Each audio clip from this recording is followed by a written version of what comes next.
Doc on the Run. We help injured runners run.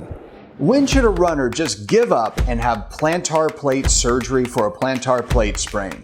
Well, that's what we're talking about today on the Doc on the Run podcast. Now, if you're a runner and you get a plantar plate sprain, this is probably going to be extremely frustrating trying to get it to heal so you can get back to running. It's a very small ligament. It does not really have a great blood supply. And every time you take a step, you put pressure on it. Every time your heel comes up off the ground when you walk, you stretch it. It's really hard to keep it still because if you just wiggle your toes, you're stretching and straining the plantar plate ligament in some fashion. So the thing is that because it is such a difficult injury to heal quickly and runners typically have setbacks that frustrate them, it actually becomes pretty easy for a doctor to talk you into surgery to repair the plantar plate surgery. And the sales pitch is basically like, well, it's taking forever, you're not getting better, you had several setbacks, let's just go in there and sew it up. Let's make it stronger so you don't have to worry about it anymore. Well, then you have to worry about other things like scar tissue, nerve entrapments, all kinds of risks of surgery. So if you can get it to heal without surgery, you're definitely better. But then the question becomes, when do you give up? When do you stop trying what we call conservative or non-surgical treatment and just throw in the towel and go to the operating room and see if that'll fix it? Well, really simple. You should only do that when the risk of surgery is less worrisome than the risk of not having surgery.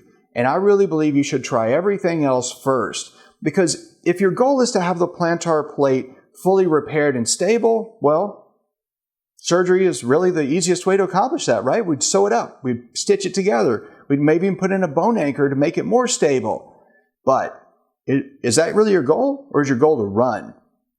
Or, and then if your goal is really to run, not just to like make it look better on an MRI or an X-ray or something, then you have to think about whether or not surgery is really necessary for you to fully repair your plantar plate sprain so that you can run again anyway. And if it really is necessary that you have full repair of your plantar plate so that you can run again, is surgery the only way? Is plantar plate surgery the fastest way?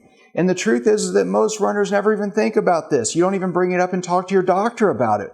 So I've seen runners who get very frustrated because they have surgery and it doesn't go well. I've seen runners who are frustrated because they're getting better slowly, but they are getting better and their doctor's still trying to talk them into surgery. So the main point is that you have to really think about what your overall goal is, and you've got to discuss it with your physician. You have to explain it to your surgeon, because if you really make it clear that your goal is to continue running marathons, continue doing Ironman triathlons or whatever, then they've got to understand that the goal is not to do the surgery. That you should ask them, is there a guarantee I'll be able to run after surgery if you do this surgery? And if they say no, you should think twice about that.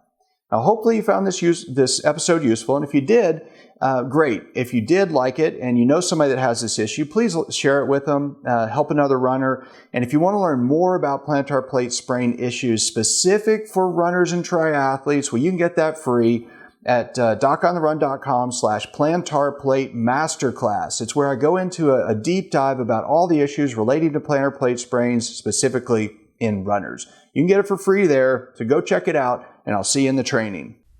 Doc on the Run. We help injured runners run.